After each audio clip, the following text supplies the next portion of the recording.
Good Sunday morning, everybody. A key deadline looming Thursday as GOP lawmakers look into allegations of anti-Trump bias and a massive abuse of power at the FBI. Lawmakers getting set to release their framework for immigration reform this week. And on Tuesday, North and South Korea sit down for their first high-level talk in 2 years. Good morning. I'm Maria Bartiromo. Thanks so much for joining us this Sunday morning.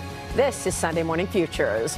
House Intel Chairman Devin Nunes set to get access to key documents and witnesses as he looks into possible anti-Trump bias and an abuse of power, Clinton campaign collusion, as well at the FBI. Is there a double standard at the Justice Department? And what about the future of Attorney General Jeff Sessions? I'll talk with Intel Committee member and House Oversight Chairman Trey Gowdy coming up. Also, President Trump and Republican lawmakers huddle at Camp David this weekend to lay out a vision for the 2018 agenda. What are the priorities in the new year? House Majority Leader Kevin McCarthy, just back from Camp David, joining me live. Immigration reform. Will Republicans and Democrats strike a deal that includes the president's promised border wall? I'll talk to a Senator Tom Tillis as we look ahead on Sunday Morning Futures right now.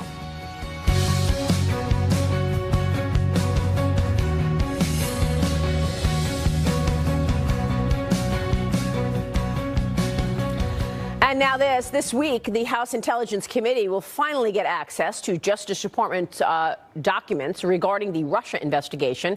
Congressman Devin Nunes, the committee's chairman, reaching a deal with Deputy Attorney General Rod Rosenstein to let the panel review documents in unredacted form as lawmakers try to determine whether anybody used the unverified Trump dossier to launch a probe about Russia and wiretap the Trump campaign. Rosenstein has also agreed to turn over all emails sent between FBI agent Peter Strzok and FBI lawyer Lisa Page by this Thursday. Strzok and Page exchanged anti-Trump text messages during the presidential campaign and talked about needing an insurance policy should Donald Trump win the presidency. Joining me right now is Congressman Trey Gowdy of South Carolina. He's the chairman of the House Oversight Committee. He's a member of the House Judiciary and Intel Committees. Congressman, it's a pleasure to have you this morning. Thanks so much for spending the time. Yeah, ma'am. Thank you. Do you now have the documents that you have been requesting since August to best assess whether or not there was a massive abuse of power at the FBI around the election last year? I think we have an agreement that they're going to produce the documents. You're right, Maria. We asked for them in August. We shouldn't have had to wait until January to gain access to them, but I'll be back up there Monday. I don't think Devin has looked at the documents yet, but we got an agreement last week that they would provide them to us. Well, what is your sense in terms of what went on here? People want to know if Hillary Clinton is above the law. Well, I think there are a couple of things. You mentioned Strzok and Page. That goes to the issue of bias. That's incredibly important because I think your viewers, our fellow citizens, want an FBI that is bias-free and dispassionate. The other issue is, even laying bias aside, did the FBI engage in a process that we can have confidence in? And 2016 was a really unusual year. You had one major presidential candidate under investigation, and you had the campaign of another presidential candidate under investigation. So it's not illegitimate for Congress to ask the FBI and the DOJ, what did you do? Why did you do it?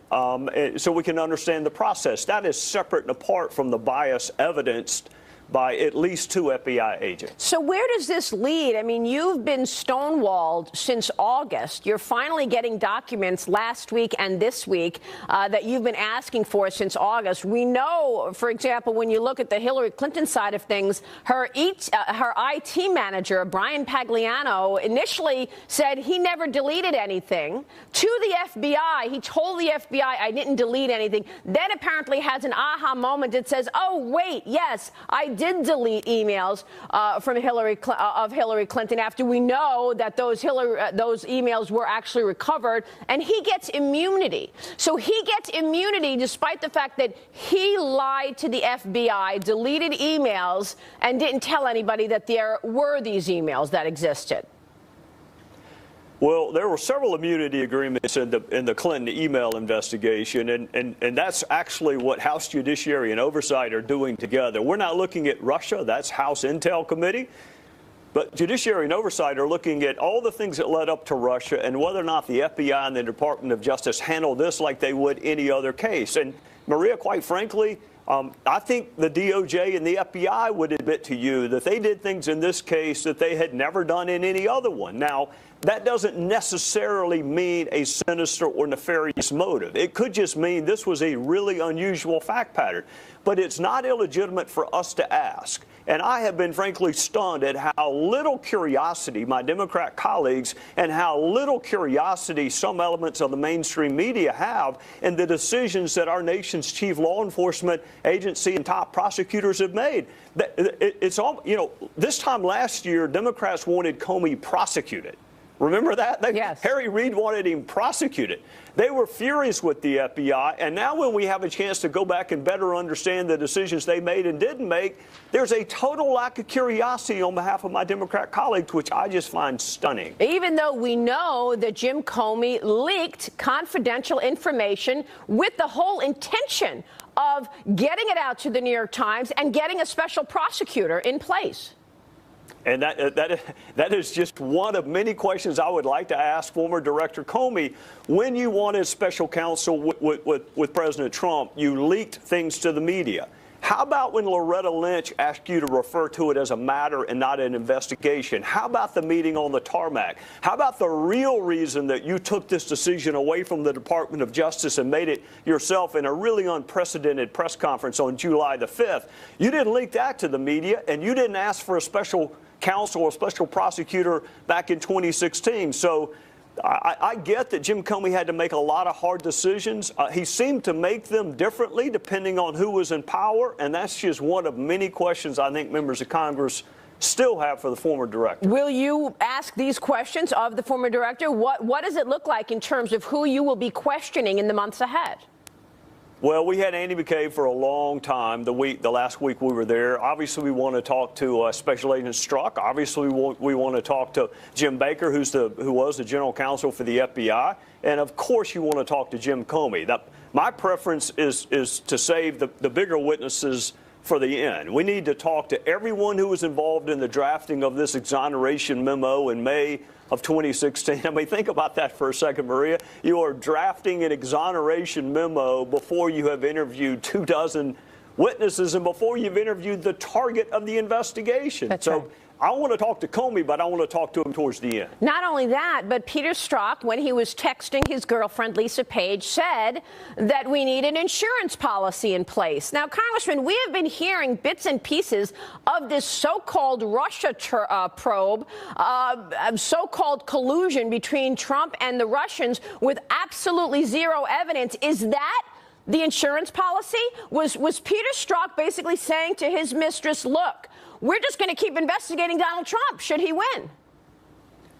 Boy, it surely reads that way, but the only way we're going to know that is to interview Lisa Page and Peter Strzok. We've already interviewed Andy McCabe because in that text that you made reference to, they also made reference to a conversation they had in Andy's office. So we've already interviewed Andy McCabe. We need to interview Peter Strzok and Lisa Page to figure out what insurance policy. Keep in mind, these two FBI agents, these dispassionate FBI agents who are immune from bias, one of them said the election result should be 100 million to 0. So someone investigating Clinton and Trump could not think of a single solitary American citizen who would vote for Donald Trump for president. And we're supposed to have confidence in the objectivity of that particular agent. That's why we need to talk to him. That's why we need the text. That's why we need the emails. And we shouldn't have to wait 6 months to get it. That's exactly right. Americans want to see the rule of law. If we cannot trust the FBI, the CIA, by the way, the IRS, we know what the IRS did a year ago or 2 years ago, then what is the point of the freedoms of America? Let me ask you this, because we've been watching this Russia probe. How long is this going to go on? Because we still haven't had any evidence of any collusion. When is it appropriate for Bob Mueller to come out and say, yes, definitively, there's no collusion here, but what I have uncovered is collusion at the top of the FBI between the FBI leadership and Hillary Clinton? Well, Maria, some of my Democrat colleagues, namely Adam Schiff, said he had evidence, more than circumstantial evidence of collusion before the investigation even began. So, I mean, keep that in mind. The ranking Democrat on the House Intel Committee had evidence of collusion before we interviewed our very first witness. Almost 60 Democrats voted to move forward with impeachment already before Bob Mueller's released a single finding, before the House Intelligence or Senate Intelligence Committees have released a single solitary finding. Almost 60 House Democrats think the president ought to be removed from office, and Adam Schiff says he has evidence of collusion. So I would tell your viewers, wait on Bob Mueller's investigation. The people in the House seem to have already made up their minds, and they're just going in search of evidence that validates or ratifies what they already believe. We have several witnesses left to interview. That is I can tell you this. That is infuriating. There's been, well, it's only infuriating if you have high expectations. I have been in Congress 7 years. That is not where serious investigations take place. It is where Senate campaigns in California take place, but it's not where serious investigations take place. I do have confidence that Bob Mueller's going to reach the right decision and interview the right people, and hopefully the American people can have confidence in the result he produces, but you can't have confidence in an investigation where the ranking Democrat prejudges it before you've interviewed your very first witness. That's right. And we can't have confidence if nothing's being done and there's never any accountability here. Obviously, you have been searching for the truth. Devin Nunes is searching for the truth, but people are questioning the head law enforcement individual. Here's what the guy who used to have your seat, chairman of oversight, said on Fox News this week about Attorney General Jeff Sessions. Listen to this, sir. Attorney General Sessions, his time has come. He's got to go. I agree with Meadows and Jordan on this. He's non-existent in this investigation. He's irrelevant, and I think it was a bad pick, and it's time for him to go. Should Jeff Sessions step down? Well, I think former Chairman Chaffetz, those are two different points. Whether or not he should step down, I can't think of anything he's done since he's been the Attorney General that warrants his removal from office. The better question, I think, is whether or not he should have been the pick in the first place, Maria, and whether President Trump should have picked him, and whether or not then Senator Sessions should have said, you know what, maybe I'm not the right person. Over 40 of our states have an Attorney General who is independently elected by the voters. Less than a handful have the governor pick the Attorney General. So I think what your viewers and what my fellow citizens want is an Attorney General that is objective, that is fact-centric, that we can have confidence in whatever conclusions he or she reaches. And as long as we continue to pick friends and campaign supporters to be the Attorney General, and whether it's President Obama with Eric Holder, or whether it's John F. Kennedy with Bobby Kennedy, or whether it's Trump and Jeff Sessions, the Attorney General position is too important to reward some political supporter with. So I can't think of anything he's done since he's been the AG that warrants his removal. I can think of a lot of reasons that maybe the president should have interviewed other people and found someone apolitical and independent to hold this very important position. By the way, at this point, the Democrats will make it very hard in terms of putting another AG in place. It would fall to Rod Rosenstein. Well, they made it pretty hard to put Sessions in place. I think the vote was, what, 51 to 49? That's the environment that we live in. I mean, you could pick Jesus and the Democrats would vote against him. I mean, that's the environment that we're in. So if you're not going to get Democrat support, at least have the self-awareness to know that you picked the very best woman or very best man that you could. I just think this position is too important to reward a political supporter with. Pick someone who's really, really good at law enforcement and frankly is apolitical, or let the people decide. Let the Supreme Court pick. There are lots of different ways to pick an attorney general. Mr. Chairman, we all want the truth. Thank you so much for joining us, Trey Gowdy. Yes, we'll see you soon, sir. We'll be right back.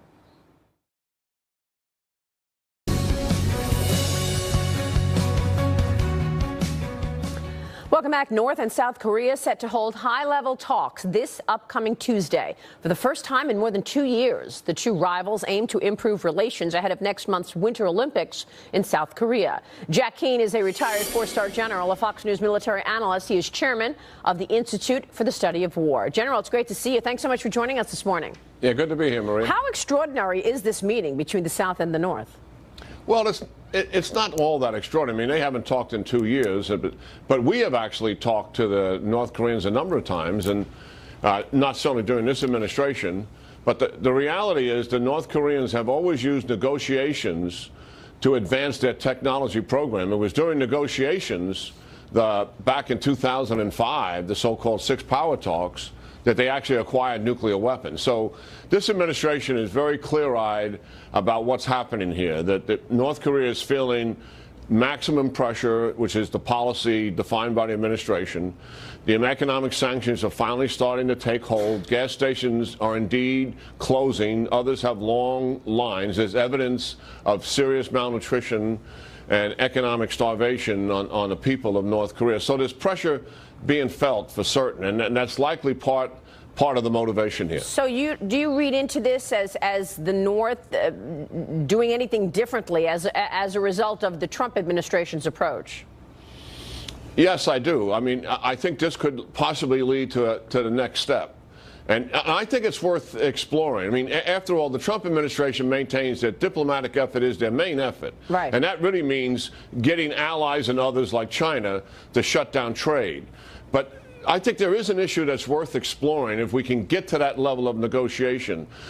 Kim Jong-un changed his grandfather and father's policy from holding South Korea liable with nuclear weapons to holding the United States people liable with nuclearized ICBMs. He did that because he fears the United States would conduct a regime change, despite the fact they're holding South Korea liable. And the evidence of that is the regime changes we did in the Middle East, Afghanistan, Iran, and most particularly Gaddafi, because he gave up WMD. So if that is his basic fundamental position, is there something that we could convince him of that we're really not interested in regime change? We'll never find that out for sure unless we get down to the table and start talking to him about this paranoia he has. Is there some evidence, short of us pulling out of South Korea, that we could put on the table that could take that fear away from him? I don't know that. General, real quick, I got to get to the upcoming January 19th budget deadline. We're going to be talking with Majority Leader Kevin McCarthy in a short bit, and I want to talk about the lack of readiness in terms of the military, what you want to see in terms of the appropriations decisions that are about to happen. Well, I mean, what we need is the appropriators to follow through what the authorizers have done, which is a $700 billion defense budget. It's largely about $100 billion greater than the baseline defense budget that the Obama administration had proposed. And it's the first real down payment to rebuilding the military. We need about 4 or 5 years of this, and we're not even going to come close to what President Trump is talking about, rebuilding the military. People, our viewers don't understand the seriousness here. We have the smallest military we've had in 75 years, and it's in dire straits by comparison to what it should be. And as you've said, 50% of the planes in the Navy are unflyable. General Jack Key, we need more time for this. It's such a pleasure to see you. Thank you, sir. Good talking to you, Maria. We'll be right back.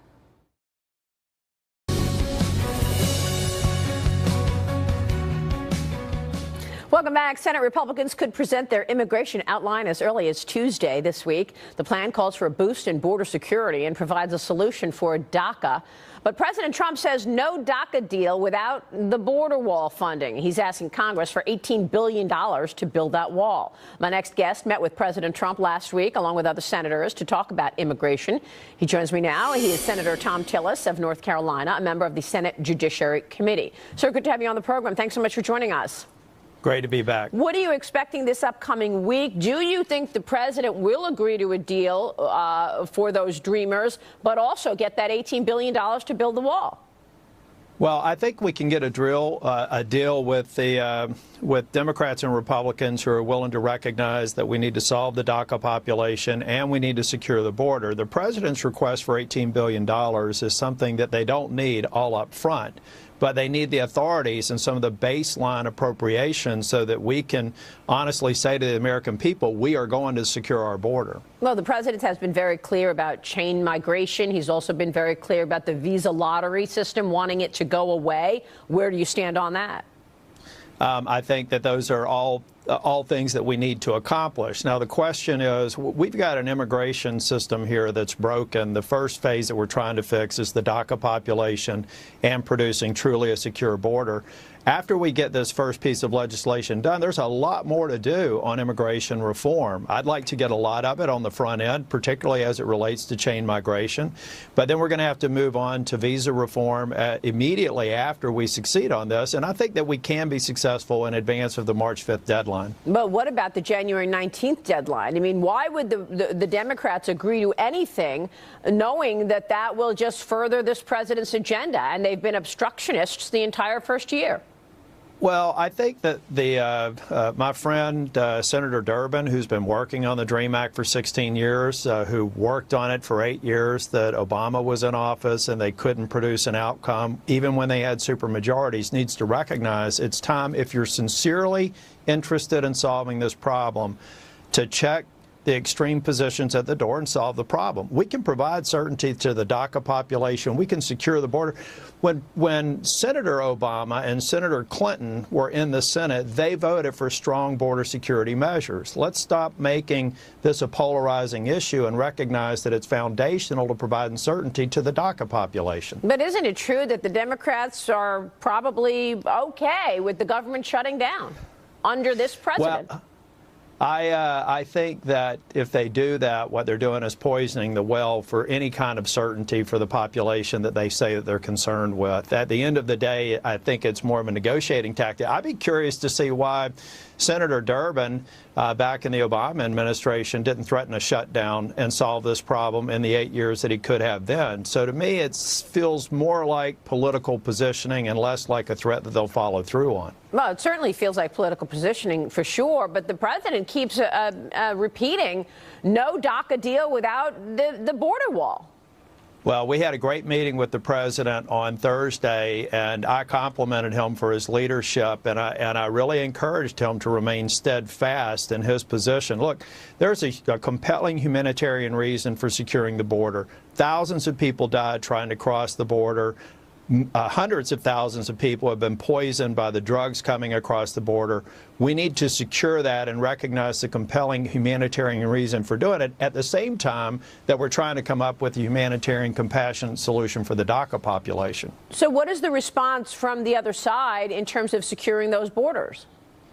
I think if you talk with members individually, particularly the ones who have voted for border security provisions in the past, I think as late as 2006, guys, let's solve this problem. Let's box out people who seem to almost not want the problem to be solved. On the left, I think it's because they always promise something that they never deliver. On the right, it may be for reasons that they want to send everybody home, which doesn't make sense. Those of us who are trying to solve this problem want to box out the extremes that have been the root cause for the problem not being solved for 20 years. So it sounds like you think an agreement will take place. The government will not shut down come January 19th. And you think that the president will get his funding for the border wall, or just an agreement? I think if the president continues to show the strong leadership he has on this issue, and that message is sent to Congress, that if you don't produce provisions that, let me honestly say to the American people, we've secured the border, then we're talking about it being subject to a veto. And that's a 67-vote threshold we can't achieve. So instead of the saber rattling, why don't we get in a room and figure out reasonable, sound policy for securing the border, helping the DACA population, getting the 60 votes, and solving this problem for the first time in 2 decades. Well, you would think that that would be the tack to take. Senator, it's good to see you. We'll be watching the developments. Thanks, Maria. Go Panthers. Thanks so much. President Trump spending the weekend with leading Republicans at Camp David to discuss his second-year agenda. House Majority Leader Kevin McCarthy was there. He will join me next on what they discussed as we look ahead this Sunday morning on Sunday Morning Futures. We'll be right back.